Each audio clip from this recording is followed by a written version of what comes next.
Guys, maayong hapon sa tanan. Nandito po tayo ngayon guys sa ating kaibigan na mga diwindi. Dahil po may nagpaabot po sa atin ngayon guys. Nagchat-chat po sa atin. Grabe.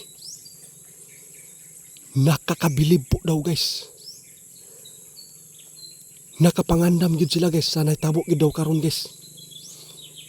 Gipaabot na ni kaibigan linyo sa atoa na mangandam ta tungod kay ang atoang masagupa karon wala man nahitabo sa July 18 ang paglindol. Pero karon guys, ang gipaabot sa atoang kaibigan pipila ra ka adlaw guys ha. Pero nahitabo gyud karon guys. Ang gipaabot ni kaibigang linyo guys nga mangandam ta tungod kay naay bagyo nga hinay pero nagdala og delikado kaayo tungod sa pagbaha. Karon gichatan ko guys. Grabe ang chat niya sa tuwa. Nga gipasalamatan niya ang atoang amigo na diwindi nga si Linyo og sa ilahang kaharian. Grabe. Kung wala pa daw ang atoang pagpaabot sa atoang kaibigan guys nga si Linyo sa atoang mga kaibigang diwindi, dili sila makapangandam tungod karon makita na to sa balita daw niya guys. Bisag unya mabalita na tungod sa bagyo karon sa Manila. Taga Quezon City ni guys ha ang nagpaabot sa tuwa karon guys. Hantod karon tan-aw na to diri guys sa atong panahon sa Mindanao wala nindot ang panahon nato karon diri guys kay walay ulan na hitabo. Pero ang nagchat sa tuwa karon, grabe. Bagyo sila sa Quezon City yun guys. Ato ang supporters ni sa Quezon City. Nagpaabot siya sa ato karon.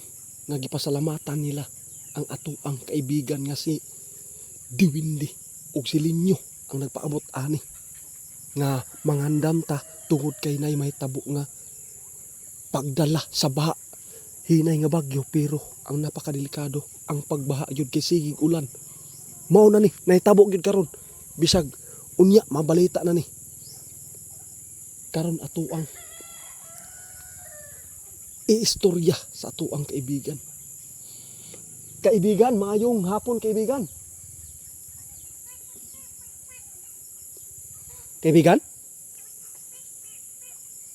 Naatay supporters nato karon kaibigan nagpaabot, nagchat sa tuwa, nagpasalamat sa imuha nga imong gipaabot karon nga nakapanghandam sila tungod sa pagbagyo karon ug pagbaha didto sa Manila, sa Quezon City kaibigan.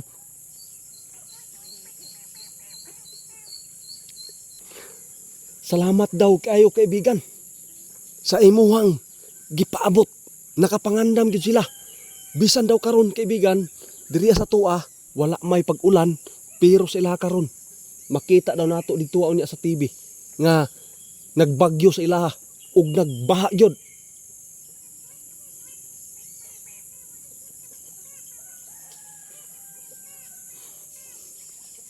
Mao ni karon sa lahat po daw na makakita po ito nagipaabot na gyud ni kaibigang Linyo. Pipila ra ka adlaw, di ba? Karon ang nagchat ato taga Quezon City. Grabe kaibigan ang iyang gichat gyud kay kaibigan. Kung wa daw siya ka kita sa ato ang video nga gipaabot nimo, wala daw sila kapangandam. Pero nakakita sila sa ato ang video nga makapangandam sila karon nahitabo gyud. Nakaimpake gyud sila, nakapangandam sila. Grabe kaibigan.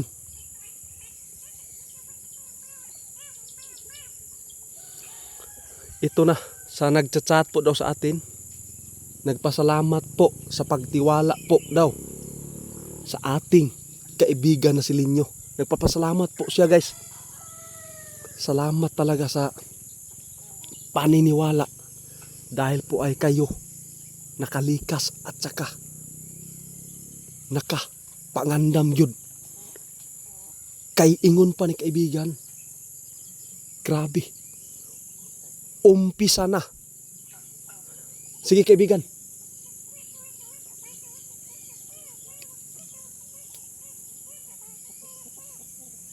Ito na guys. Umpisa na guys. Nagpapakita na ang masagupa po natin ng mga kalamidad. Nakakatakot guys ito. Dahil umpisa pa lang guys ha. Pero nakikita ni kaibigan, marami po daw mamamatay guys na mga tao kapag hindi po daw makapangandam. Nasa inyo lang daw guys kung maniniwala kayo sa ipinapaabot po nila. Nang hinaot si kaibigan nga dili may tabo ng mga kalamidad, wala mo gihadlok niya. Ang iyahalang makapangandam ta para naagid tay. Huna nga makaridi ta kung mutuo mo sa nga gipaabot niya.